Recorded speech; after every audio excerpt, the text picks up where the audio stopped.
Bonjour. L'une des moqueries de ce monde,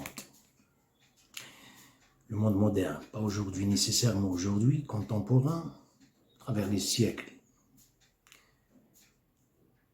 quand les gouvernements ont commencé à nommer leur gouvernement république, première république et la deuxième république et la troisième, etc.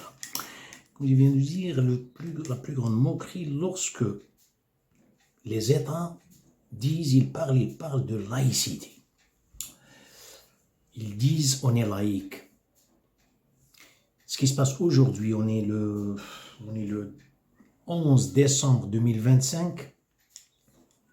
Quelque part, dans certains pays, ils disent on est laïque et ça ne veut pas dire la laïcité. Notre laïcité, on est en train de promouvoir l'athéisme. On est laïque, mais on respecte l'Église, on respecte les religions et tout ça. Il n'y a pas de laïcité dans ce monde, c'est mon avis. Je ne suis pas en train de faire force des bras avec quiconque. Moi, je mets mes idées sur la table. Il n'y a pas de laïcité, ça n'a jamais existé dans le monde. Quand vous lisez le livre, que ce soit le premier et le deuxième testament, bon, je parle du Coran, vous entendez ce peuple adore. Ils étaient en train d'adorer l'idolâtrie. L'idolâtrie. Il n'y a pas d'exception à travers l'histoire qui dit qu'un prophète de Dieu est venu et a trouvé les gens avec neutre, qui sont neutres. Ils disent, moi, je n'adore rien du tout. Ça n'existe pas. L'homme moderne, il dit, moi, je ne choisis pas la religion, je n'adore rien du tout et je ne crois en aucune religion, c'est-à-dire l'athée, ou bien l'agnostique. L'agnostique, je ne sais pas comment on le prononce, on dit c'est agnostique. Celui qui dit, il est neutre, poids mort, il dit, bon, s'il y a Dieu, moi je crois en Dieu. S'il n'y a pas Dieu, voilà, ça c'est le plus grand désastre. Si la personne n'a pas un certain sacré dans sa vie, elle se glorifie, sans se rendre compte. Ceux qui ont adoré les idoles à travers l'histoire, ils sont sincères.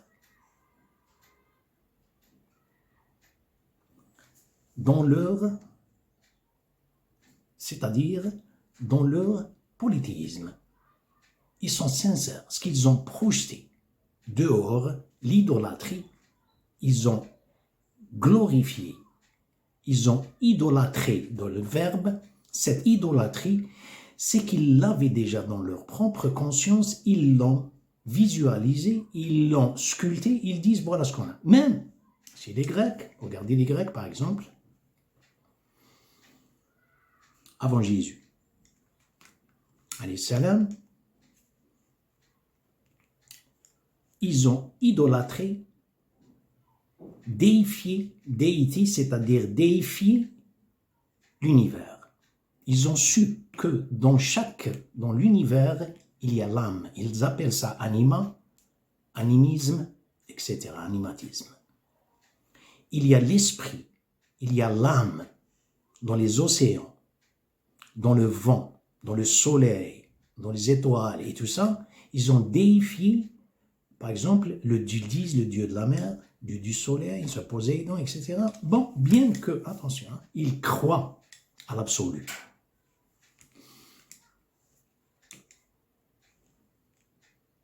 Les polythéistes,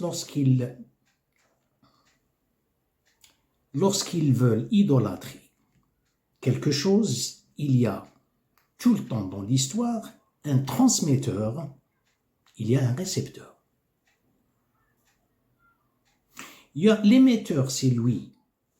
Il trouve cette distance vers son Dieu. Il est sincère. Ce qu'il a projeté, il est sincère avec ça.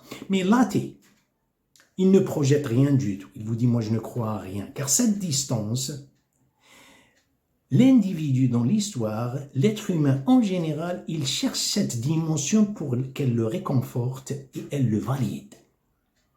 Simplement, il n'a pas su que le cycle de l'idolâtrie, il revient sur son cerveau, il le rigidifie. Il n'est pas apte à se métamorphoser avec l'univers. Il reste constant. Il trouve le stress, il trouve ça, il trouve ça. On est en train de championner des mots. L'athée n'a pas cette dimension. C'est un tourbillon et un tourbillonnement. Revenons au mot laïcité. Il n'y a pas de laïcité. Simplement, les gouvernements, les individus, ils agissent, ils réagissent sur la base d'une préconscience d'un dogme qui le précède, qui date des milliers d'années, ou bien des siècles et des siècles d'années, et qu'ils ne savent pas ça.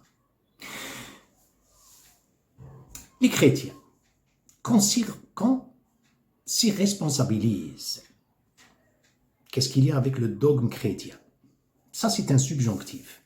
Quand vous utilisez, vous dites, je suis en train de vous montrer, parce que mon français, presque charabia, mais au moins, j'essaie de donner mon message. Je sais qu'il y a plein de fautes et tout ça, ça je le reconnais, mais écoutez, regardez le message. C'est pas, je lui montre la lune, il regarde mon doigt. Combien il y a de fautes? Vous allez les ajouter sur la liste des points faibles? Non. Bon.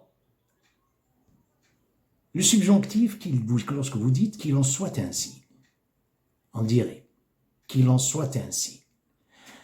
On dirait, il y a quelque chose, il y a la période qui précède, ici, qui précède, intriguer, provoquer, elle cause un devoir de conscience que moi je considère comme le casse-tête.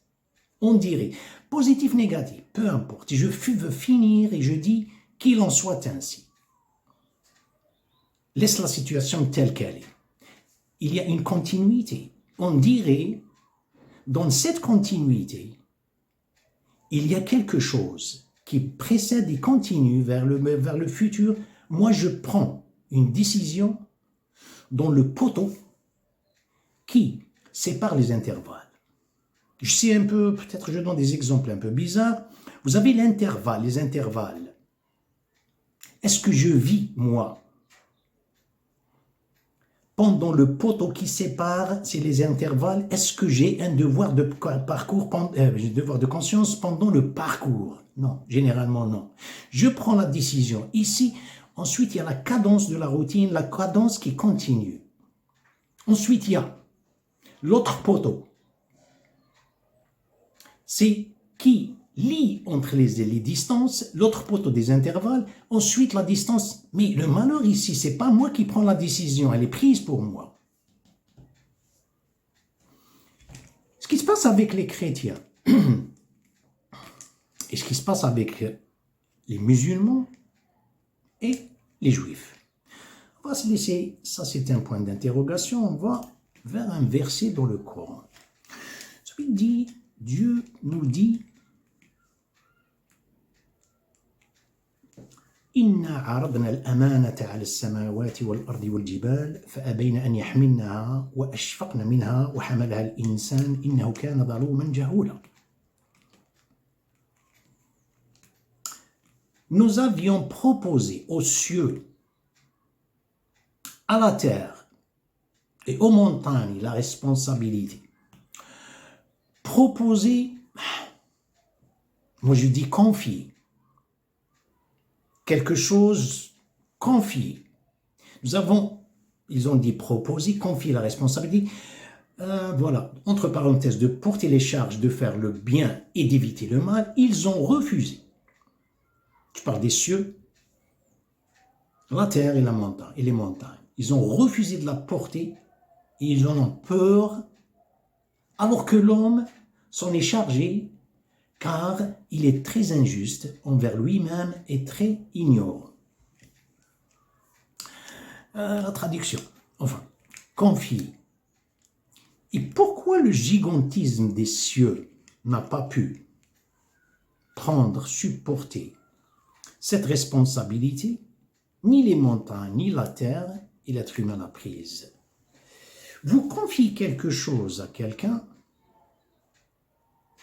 il partage avec vous quelque chose. Il est au courant, dans le moment ou dans le futur. Est-ce que les cieux partagent quelque chose avec Dieu? On sait dans le Coran, c'est التسبيح, ça التسبيح. Mais lorsque vous parlez de ce que Dieu avait s'est identifié avec les noms divins, est-ce qu'ils ont ce genre de nature prédisposée à ces noms? C'est-à-dire, si Dieu vous dit Al-Ghaffar, Al-Ghaffar, le pardonneur, je ne sais pas si la traduction est juste, il pardonne. Ça nécessite l'existence de quelqu'un qui a péché. Si le mot Al-Ghaffar existe alors qu'il n'y a pas, il n'y a personne qui a commis un péché, ça, ce nom devient, on dirait, vous êtes en train de dire, il n'a pas son rôle, astaghfirullah. Il y a tous les noms, ils ont cette transcendance, un impact, une influence sur l'existence que sur l'être humain, car il porte l'âme de Dieu. Regardez. Mais quand on parle de confier quelque chose,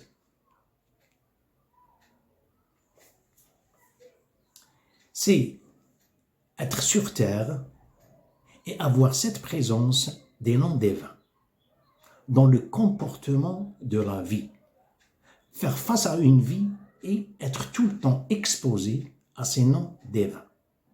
Vous les connaissez, vous ne les connaissez pas, mais vous êtes en dessous, volontairement ou involontairement, consciemment ou inconsciemment. Vous êtes tout le temps exposé à des mots, à ces noms divins.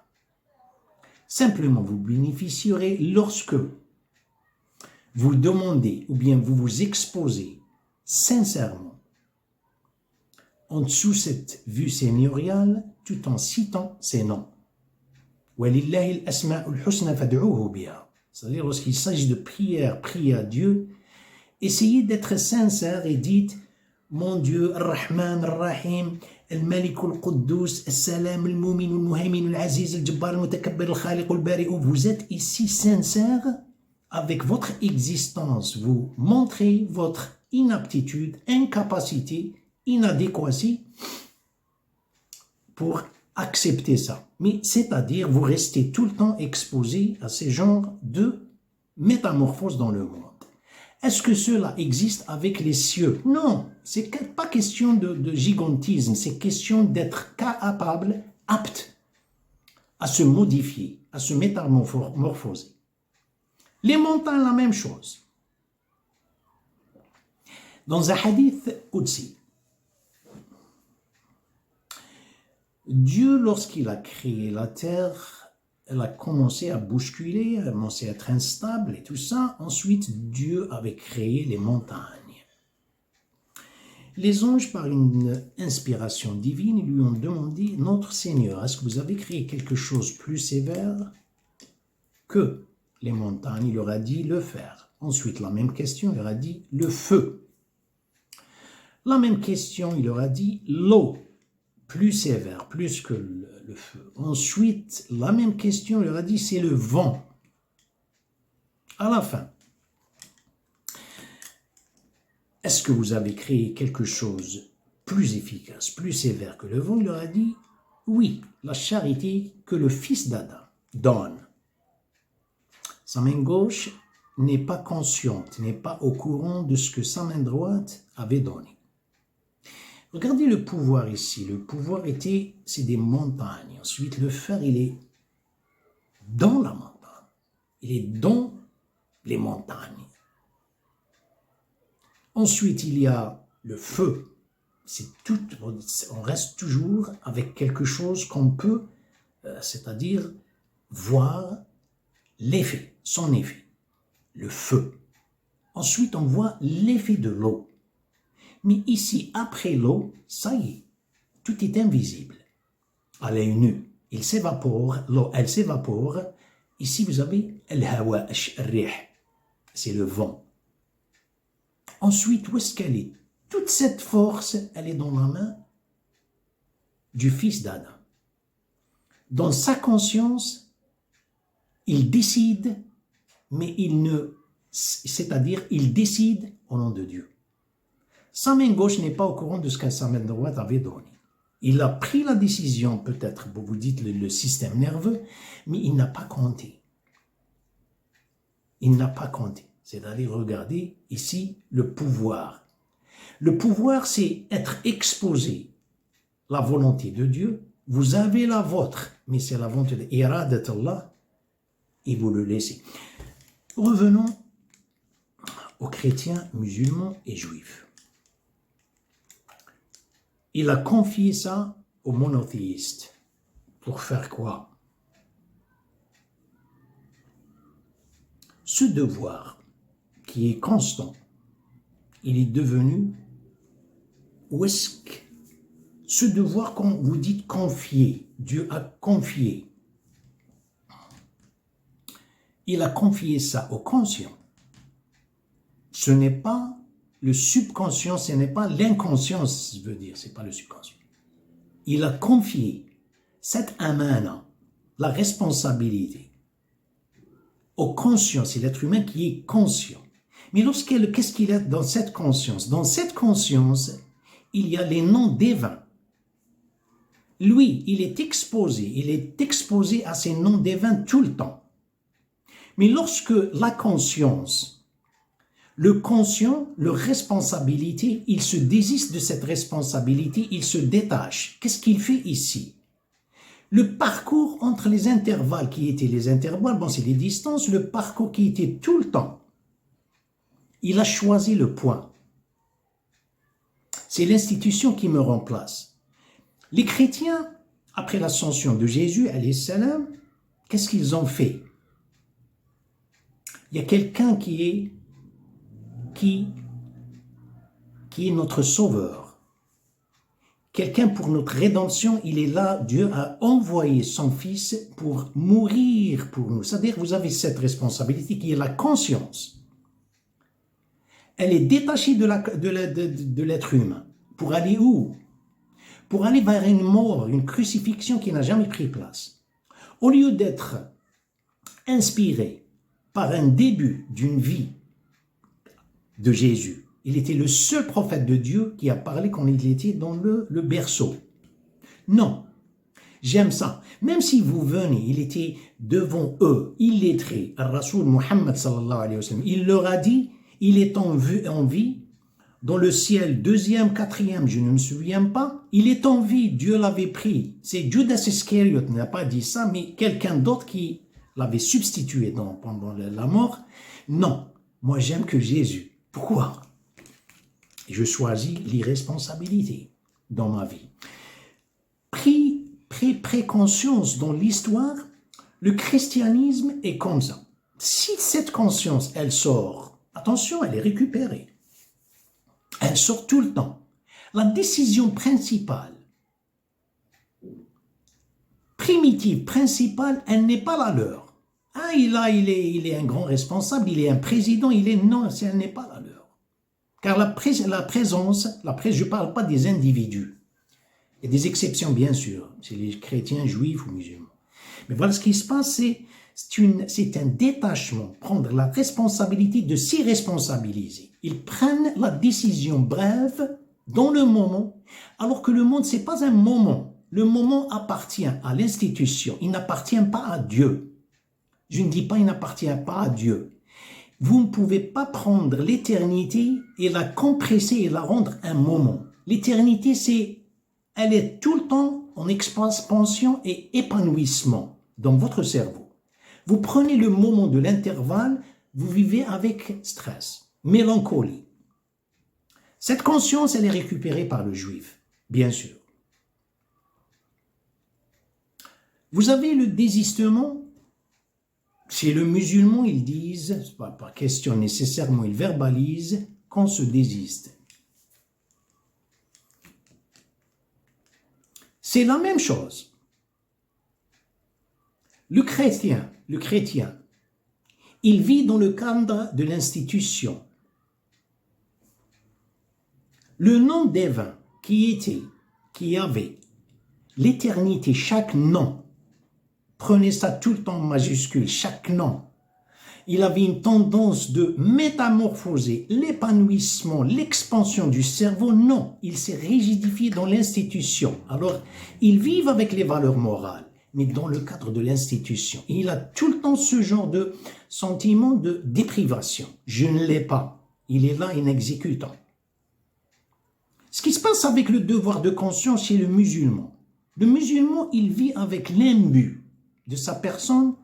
Comme moi, je suis sain et sauf, je suis musulman. Et autrui, c'est des kafirs. Parce qu'il a entendu Dieu, il dit وَمَنْ يَبْتَغِي غَيْرَ الْإِسْلَامَ دِينًا فَلَنْ يُقْبَلَ مِنْهُ وَهُوَ فِي الْآخِرَةِ مِنَ الْخَاسِرِينَ. Celui qui tient, il veut prendre la religion hors que le mot l'islam, il n'a jamais été clarifié. D'ailleurs, c'est les non-musulmans, les non-arabes, ils peuvent le comprendre. C'est soumission, que celui qui est l'inqiyad. C'est la même chose, un petit exemple, je suis hors sujet. Lorsqu'il mange, il dit, vous parlez gentiment, d'une manière psychologique, philosophique. D'où vous avez eu cette... Moi, lorsque je dis Bismillah et je mange, Satan ne mange pas avec moi. Ce qu'il a dit, c'est vrai. Alors que Satan, il mange avec lui pendant tout son repas. Le prophète a dit les miettes qui tombent. Le miette, c'est-à-dire que ce soit les miettes ou les morceaux qui tombent, ramassez-les, ne les laissez pas à Satan. Cette inconscience qui tombe, vous vous avez dit Bismillah pour rentrer dans une inconscience. Regardez ça. C'est la même chose avec l'islam. Moi, j'ai les 5 piliers. J'ai prié, c'est pour finir, qu'on finisse, qu'on se désiste de toute responsabilité dans le futur. Voilà ce qui se passe. Moi, j'ai dit Bismillah. Mais pendant le temps, je mange pizza. Le bord du pizza, je le jette dans la poubelle. Et alors ma conscience, elle tombe tout le temps. Dans le plat, j'ai laissé toute une conscience. Et même moi, j'ai dit Bismillah. Satan ne mange pas avec moi. Ça, c'est une grosse erreur. Grave erreur. L'imbu de la religion, overconfident, surconfident. Il n'a pas su ce que c'est qu'al-inqiyad. Maintenant, je vais jeter un coup d'œil sur les... Pourquoi les Juifs, j'ai utilisé le subjonctif, j'ai dit qu'on s'irresponsabilise, c'est-à-dire c'est les chrétiens, les musulmans, qu'on se désiste, et les Juifs, il n'y a pas de forme pronominale, on supervise. Vous savez, le Juif, c'est pas parce que ça c'est des critiques ou tout ça. Lorsqu'il trouve la faiblesse, il la laisse. Ils vous disent, on n'est pas là pour prêcher ou comme le chrétien. Le chrétien, il prêche. Le musulman, il prêche. Le juif ne fait pas ça. Il laisse ça. Il essaie de trouver qu'est-ce qu'il peut exploiter cette faiblesse. Là, c'est-à-dire sur quoi s'incliner. Il a le penchant. Il a cette carte blanche de permissibilité. Il veut, c'est-à-dire qu'ils disent, même si je fais, Dieu est de mon côté. Ça, c'est ce qui partage cette idée, c'est les musulmans. Les chrétiens ne disent pas ça. Les musulmans et les juifs, ils disent Dieu est de notre côté. La race des seigneurs, même si vous êtes, l'humanité est faite pour être en dessous de notre commande. Cette idée, elle les a aidés. Elle les a aidés pour rester un certain temps temporaire, c'est pas toujours, ensuite ils collapsent, une perdition, une chute libre. Ils vivent, vous trouverez tout le temps aux côtés des chrétiens et des musulmans. Ils ne peuvent pas gérer, avoir cette autorité sur les autres peuples, mais ils peuvent l'avoir sur les chrétiens, car les chrétiens se désistent et les autres se désistent. La même chose, et vous avez le juif qui commande. Quand Dieu a confié l'asma, les noms divins, il dit Il a confié ça à l'être humain. Dans cette conscience, la conscience, qu'est-ce qu'elle a, cette conscience? Elle a les ressources naturelles. La conscience, elle est là, mais c'est l'épitomie, c'est le récap de ce qui se passe dans la nation. C'est ce qui se passe, c'est-à-dire les ressources naturelles.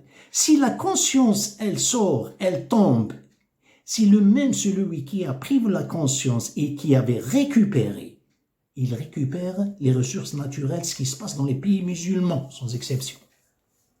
Bizarre. Merci pour votre attention et à la prochaine.